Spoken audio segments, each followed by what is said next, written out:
America ಅಧ್ಯಕ್ಷರು ಕೊಟ್ಟಿರುವಂತಹ ವಾರ್ನಿಂಗ್ಗೆ Iran ಏನು ಉತ್ತರ ಕೊಡ್ತಾ ಇದೆ? ಹಾಗಿದ್ದಾಗ ಬಗ್ಗುತ್ತಾ ಇರಾನ್ ಅಥವಾ ಇಲ್ವಾ? ಡೀಟೇಲ್ ರಿಪೋರ್ಟ್ ಇಲ್ಲಿದೆ ನೋಡಿ. ಭೀಷಣ ರೂಪ ಪಡೆಯುತ್ತಾ ಮಧ್ಯಪ್ರಾಚ್ಯ ಕದನ, ಬಗ್ಗದ ಇರಾನ್ಗೆ ಟ್ರಂಪ್ ಮತ್ತೆ ವಾರ್ನಿಂಗ್. ಇಂದು ರಾತ್ರಿ 8ಕ್ಕೆ ಟ್ರಂಪ್ ಡೆಡ್ ಲೈನ್ ಅಂತ್ಯ. ಒಂದೇ ರಾತ್ರಿಯಲ್ಲಿ ಇರಾನ್ ವಿನಾಶದ ಎಚ್ಚರಿಕೆ. ಇರಾನ್ ಇಸ್ರೇಲ್ ಕದನ ಪಶ್ಚಿಮ ಏಷ್ಯಾದಲ್ಲಿ ಉದ್ವಿಗ್ನ ಸ್ಥಿತಿಯನ್ನು ನಿರ್ಮಾಣ ಮಾಡ್ತಿದೆ. ಈ ನಡುವೆ ಯುದ್ಧ ನಿಲ್ಲಿಸಲು ಟ್ರಂಪ್ ನಾನಾ ಕಸರತ್ತು, ಗೊಡ್ಡು ಬೆದರಿಕೆಗಳನ್ನು ಇರಾನ್ಗೆ ಹಾಕ್ತಿದ್ದಾರೆ. ಆದರೆ ಪಟ್ಟು ಬಿಡದ ಯುದ್ಧೋತ್ಸಾಹಿ ಇರಾನ್ ಮಾತ್ರ ಟ್ರಂಪ್ ಬೆದರಿಕೆಗಳಿಗೆ ಕೊಂಚವೂ ಜಗ್ಗುತ್ತಿಲ್ಲ. ಈ ನಡುವೆ ಇಂದು ರಾತ್ರಿ 8 ಗಂಟೆವರೆಗೆ ಇರಾನ್ಗೆ ಟ್ರಂಪ್ ಡೆಡ್ ಲೈನ್ ಕೊಟ್ಟಿದ್ದಾರೆ. ಇರಾನ್ ನಾಮಾವಶೇಷಕ್ಕೆ ಒಂದೇ ರಾತ್ರಿ ಸಾಕು. ಒಪ್ಪಂದಕ್ಕೆ ಒಪ್ಪದಿದ್ರೆ ಇದೆಂದೂ ಕಾಣದ ನಷ್ಟ ಇರಾನ್ ಕಾಣಲಿದೆ. ಇರಾನ್ ನಾಮಾವಶೇಷಕ್ಕೆ ಜಸ್ಟ್ ಒಂದೇ ಒಂದು ರಾತ್ರಿ ಸಾಕು. ಇಡೀ ದೇಶವನ್ನು ಒಂದೇ ರಾತ್ರಿಯಲ್ಲಿ ಮುಗಿಸಬಹುದು. ಆ ರಾತ್ರಿ ಹಿಂದೆ ಆಗಬಹುದು. ಇರಾನ್ ನಾಯಕರು ಸರಿಯಾದ ಕ್ರಮಗಳನ್ನು ತೆಗೆದುಕೊಂಡರೆ ಈ ವಿಷಯವು ಬಹಳ ಬೇಗನೆ ಕೊನೆಗೊಳ್ಳಬಹುದು. ಇರಾನ್ನ ಪ್ರಸ್ತುತ ನಾಯಕರು ಮೊದಲಿಗಿಂತ ಹೆಚ್ಚು ಬುದ್ಧಿವಂತರು. ಈ ಯುದ್ಧದ ಏಕೈಕ ಉದ್ದೇಶ ಇರಾನ್ ಪರಮಾಣು ಶಸ್ತ್ರಾಸ್ತ್ರಗಳನ್ನು ಹೊಂದಿರಬಾರದು ಎಂಬುದು. ನಾವು ಅದನ್ನು ಸಾಧಿಸಿದ್ದೇವೆ. ಹೀಗೆ ಹೇಳಿರುವ ಟ್ರಂಪ್ ಇರಾನ್ಗೆ ಕಡೆಯ ಎಚ್ಚರಿಕೆಯನ್ನು ನೀಡಿದ್ದಾರೆ. ಟ್ರಂಪ್ ವಾರ್ನಿಂಗ್ಗೆ ಜಗ್ಗದ ಇರಾನ್, ಅಮೆರಿಕಕ್ಕೆ ಶರಣಾಗಲು ಗಡುವು ಫಿಕ್ಸ್. ಅಮೆರಿಕದ ಅಧ್ಯಕ್ಷ ಟ್ರಂಪ್ ಇರಾನ್ಗೆ ಇಂದು ರಾತ್ರಿ 8 ಗಂಟೆವರೆಗೂ ಯುದ್ಧದಿಂದ ಹಿಂದೆ ಸರಿಯಲು ಟೈಮ್ ಕೊಟ್ಟಿದ್ದಾರೆ. ಆದರೆ ಇದ್ಯಾವುದಕ್ಕೂ ಕೊಂಚವೂ ಅಲುಗಾಡದ ಇರಾನ್ ಟ್ರಂಪ್ಗೆ ಶರಣಾಗಲು ಟೈಮ್ ಫಿಕ್ಸ್ ಮಾಡಿದೆ. ಇರಾನ್ಗೆ ಟ್ರಂಪ್ ಶರಣಾಗಬೇಕು. ಇರಾನ್ ಯುದ್ಧ ಗೆದ್ದಾಗಿದೆ. ಟ್ರಂಪ್ ಬೆದರಿಕೆಗಳಿಗೆ ನಾವು ಅಂಜುವ ಪ್ರಶ್ನೆಯೇ ಇಲ್ಲ. ಟ್ರಂಪ್ ಶರಣಾಗಲು ಕೆಲವೇ ಗಂಟೆಗಳು ಬಾಕಿ ಇದೆ. ಟ್ರಂಪ್ ಇರಾನ್ಗೆ ಶರಣಾಗದಿದ್ದರೆ ಗಲ್ಫ್ ದೇಶಗಳನ್ನು ಶಿಲಾಯುಗಕ್ಕೆ ಕಳಿಸುತ್ತೇವೆ ಎಂದು ಅಮೆರಿಕ ಅಧ್ಯಕ್ಷ ಟ್ರಂಪ್ ಹೇಳಿಕೆಯನ್ನು ಪುನರುಚ್ಚಾರ ಮಾಡಿ ಇರಾನ್ ತಿರುಗೇಟು ನೀಡಿದೆ. ಮಧ್ಯಪ್ರಾಚ್ಯದ ಸಂಘರ್ಷ ತೀವ್ರ ಸ್ವರೂಪವನ್ನು ಪಡ್ಕೊಳ್ತಾ ಇದೆ. ಈಗಾಗಲೇ ಇರಾನ್ಗೆ ಕಡೆಯ ಎಚ್ಚರಿಕೆಯನ್ನು ಕೊಟ್ಟಿರುವಂತಹ ಅಮೆರಿಕದ ಅಧ್ಯಕ್ಷ ಡೊನಾಲ್ಡ್ ಟ್ರಂಪ್ ಇವತ್ತು ರಾತ್ರಿ 8 ಗಂಟೆಯ ಒಳಗಡೆ ಸಂಪೂರ್ಣವಾಗಿ ಶರಣಾಗಬೇಕು ಮತ್ತು ಈ ಒಂದು ಯುದ್ಧವನ್ನು ನಿಲ್ಲಿಸಬೇಕು ಅನ್ನುವಂಥ ಎಚ್ಚರಿಕೆಯನ್ನು ಕೊಟ್ಟಿದೆ. ಈ ಎಚ್ಚರಿಕೆಯ ಬೆನ್ನಲ್ಲೇ ಟ್ರಂಪ್ಗೆ ಪ್ರತಿ ಎಚ್ಚರಿಕೆಯನ್ನು ಕೊಡುವಂತಹ ಕೆಲಸವನ್ನು ಕೂಡ ಇರಾನ್ ಮಾಡಿದೆ.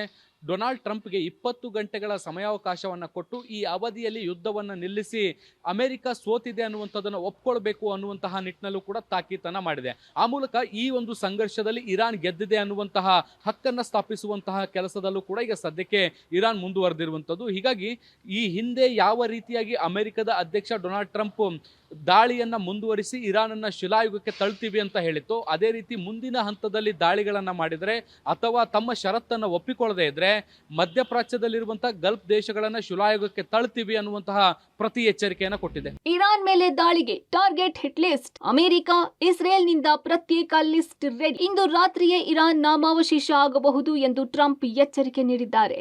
ಆದರೆ ಬೆದರಿಕೆ ಎಚ್ಚರಿಕೆಗೆ ಇರಾನ್ ಕೊಂಚವೂ ಹೆದರಿಲ್ಲ. ಬದಲಿಗೆ ಯುದ್ಧ ಕಣದಲ್ಲಿ ಅತಿ ಉತ್ಸಾಹದಿಂದಲೇ ಹೋರಾಡುತ್ತಿದೆ. ಈ ಮಧ್ಯೆ ಅಮೆರಿಕದ ಪೆಂಟಗನ್ ಇರಾನ್ ಒಪ್ಪಂದಕ್ಕೆ ಒಪ್ಪದಿದ್ದರೆ ಇರಾನ್ ಮೇಲೆ ದಾಳಿ ತೀವ್ರಗೊಳಿಸಲು ಟಾರ್ಗೆಟ್ಗಳ ಹಿಟ್ ಲಿಸ್ಟ್ ತಯಾರಿ ಮಾಡಿದೆ. ಇರಾನ್ನೊಂದಿಗೆ ಶಾಂತಿ ಒಪ್ಪಂದಕ್ಕೆ ನೀಡಿದ ಗಡುವು ಪಾಲಿಸದಿದ್ದರೆ ಅಮೆರಿಕದ ಸೈನ್ಯಕ್ಕೆ ಇರಾನ್ನಲ್ಲಿರುವ ಪ್ರತಿಯೊಂದು ಸೇತುವೆ ಮತ್ತು ಪ್ರತಿಯೊಂದು ವಿದ್ಯುತ್ ಕೇಂದ್ರಗಳನ್ನು ಕೇವಲ 4 ಗಂಟೆಗಳಲ್ಲಿ ನಾಶಪಡಿಸುವ ಯುದ್ಧ ಯೋಜನೆ ರೆಡಿಯಾಗಿದೆ ಎಂದು ಟ್ರಂಪ್ ಹೇಳಿದ್ದಾರೆ. ಮಂಗಳವಾರ ಅಂದರೆ ಇಂದು ರಾತ್ರಿ 8 ಗಂಟೆಯ ಒಳಗಾಗಿ ಇರಾನ್ ತಾರ್ಕಿಕ ನಿರ್ಧಾರವೊಂದಕ್ಕೆ ಬರಬೇಕಿದೆ. ಇಲ್ಲವಾದಲ್ಲಿ ದಾಳಿ ತೀವ್ರಗೊಳ್ಳಲಿದೆ. ಅಮೆರಿಕ ಪೆಂಟಗನ್ ಲಿಸ್ಟ್ ಮಾಡಿರುವ ಇರಾನ್ ಟಾರ್ಗೆಟ್ಗಳು ಯಾವುವು ಅಂತ ನೋಡೋಣ. ಅಮೆರಿಕದ ಹಿಟ್ ಲಿಸ್ಟ್: ಇರಾನ್ನ ಪ್ರಮುಖ ವಿದ್ಯುತ್ ಸ್ಥಾವರಗಳು, ಇರಾನ್ನ ಪರಮಾಣು ಕೇಂದ್ರಗಳು, ಉಪ್ಪು ನೀರಿನ ಸಂಸ್ಕರಣಾ ಘಟಕಗಳು, ಐಆರ್ಜಿಸಿ ಕಚೇರಿಗಳು, ತಾಂತ್ರಿಕ ಮತ್ತು ಸಂಶೋಧನೆ ವಿಶ್ವವಿದ್ಯಾಲಯಗಳು ಇವೆಲ್ಲವನ್ನು ಅಮೆರಿಕ ಲಿಸ್ಟ್ ಮಾಡಿಟ್ಟುಕೊಂಡಿದೆ. ಒಂದು ವೇಳೆ ಇರಾನ್ ಒಪ್ಪಂದಕ್ಕೆ ಬಾರದಿದ್ದರೆ ಅಮೆರಿಕ ಅಧ್ಯಕ್ಷ ಟ್ರಂಪ್ ಸೂಚನೆ ಬೆನ್ನಲ್ಲೇ ಇರಾನ್ ಮೇಲೆ ಅತಿ ದೊಡ್ಡ ದಾಳಿ ನಡೆಸಬಹುದಾಗಿದೆ. ಈಗಾಗಲೇ ಇರಾನ್ ಮೇಲೆ ಭೂದಾಳಿಗೆ ಅಮೆರಿಕ ಸೇನೆ ಸಿದ್ಧವಾಗಿದೆ. ಈಗ ಇರಾನ್ ಟ್ರಂಪ್ ಬೆದರಿಕೆಗೆ ಬಗ್ಗದಿದ್ದರೆ ಭೀಕರ ದಾಳಿಗಳು ನಡೆಯುವ ಸಾಧ್ಯತೆಗಳು ಕಂಡು ಬರುತ್ತಿದೆ. ಇನ್ನು ಇಸ್ರೇಲ್ ಸಹ ಇರಾನ್ನ ರೈಲುಗಳನ್ನು ಗುರಿಯಾಗಿಸಿದೆ. ಇಸ್ರೇಲ್ನಿಂದಲೂ ದಾಳಿಗೆ ಪ್ಲಾನ್. ಅಣು ತೈಲ ಘಟಕ, ಸೇತುವೆ ಧ್ವಂಸ ಆಯಿತು. ಇರಾನ್ನ ರೈಲುಗಳನ್ನು ಗುರಿಯಾಗಿಸಿದ ಇಸ್ರೇಲ್. ರೈಲುಗಳನ್ನು ಗುರಿಯಾಗಿಸಿ ದಾಳಿ ಮಾಡಲು ಇಸ್ರೇಲ್ ತಯಾರಿ. ರಾತ್ರಿ 9 ಗಂಟೆಯವರೆಗೆ ದೇಶಾದ್ಯಂತ ರೈಲು ಪ್ರಯಾಣ ಬೇಡ. ಇಂದು ರಾತ್ರಿ ರೈಲು ಪ್ರಯಾಣ ಮಾಡದಂತೆ ಇರಾನ್ ಸೂಚನೆ ನೀಡಲಾಗಿದೆ. ತಿಂಗಳಾದರೂ ಮುಂದುವರಿಯುತ್ತಿರುವ ಯುದ್ಧಕ್ಕೆ ಸಂಧಾನ ಮಾತುಕತೆ ಮೂಲಕ ವಿರಾಮ ಹಾಡಲು ಟ್ರಂಪ್ ಯತ್ನಿಸುತ್ತಿದ್ದು, ಇರಾನ್ ಮಾತ್ರ ಅಮೆರಿಕದ ವಾರ್ನಿಂಗ್ಗೆ ಜಗ್ಗುತ್ತಿಲ್ಲ. ಜಾಗತಿಕ ಮಟ್ಟದಲ್ಲಿ ಮರ್ಯಾದೆ ಉಳಿಸಿಕೊಳ್ಳಲು ಟ್ರಂಪ್ ಯತ್ನಿಸುತ್ತಿದ್ದು, ಇರಾನ್ ಒಪ್ಪಂದಕ್ಕೆ ಒಪ್ಪದಿದ್ದರೆ ಇಸ್ರೇಲ್ ಅಮೆರಿಕ ಜಂಟಿ ದಾಳಿ ನಡೆಸಬಹುದಾಗಿದೆ. ಮಧ್ಯಪ್ರಾಚ್ಯದಲ್ಲಿ ನಡೀತಿರುವಂತಹ ಸಂಘರ್ಷ 39ನೇ ದಿನಕ್ಕೆ ಕಾಲಿಟ್ಟಿದೆ. ಈಗಾಗಲೇ ಸಾಕಷ್ಟು ದಾಳಿ ಪ್ರತಿದಾಳಿಗಳಾಗಿದ್ದಾವೆ. ಈ ಒಂದು ಯುದ್ಧದಿಂದ ಹೊರಬರಬೇಕು ಅನ್ನುವಂಥ ನಿಟ್ಟಿನಲ್ಲಿ ಡೊನಾಲ್ಡ್ ಟ್ರಂಪ್ ಸಾಕಷ್ಟು ಪ್ರಯತ್ನಗಳನ್ನು ಕೂಡ ಮಾಡ್ತಾ ಇದ್ದಾರೆ. ಹೀಗಾಗಿ ಇರಾನ್ಗೆ ಪದೇ ಪದೇ ಕದನ ವಿರಾಮದ ಪ್ರಸ್ತಾಪವನ್ನು ವಿಸ್ತರಿಸುವಂಥ ಕೆಲಸವನ್ನು ಕೂಡ ಮಾಡ್ತಿದ್ದಾರೆ, ಮತ್ತೆ ಮಾತುಕತೆಗೆ ಬರುವಂತೆ ಒತ್ತಾಯವನ್ನು ಕೂಡ ಮಾಡ್ತಾ ಇದ್ದಾರೆ. ಆದರೆ ಇರಾನ್ ಮಾತ್ರ ಅಮೆರಿಕದ ಯಾವ ಪ್ರಸ್ತಾಪಕ್ಕೂ ಕೂಡ ಬಗ್ತಾ ಇಲ್ಲ. ಬದಲಿಯಾಗಿ 10 ಷರತ್ತುಗಳನ್ನು ವಿಧಿಸುವಂಥ ಕೆಲಸವನ್ನು ಕೂಡ ಮಾಡ್ತಾ ಇರುವಂಥದ್ದು.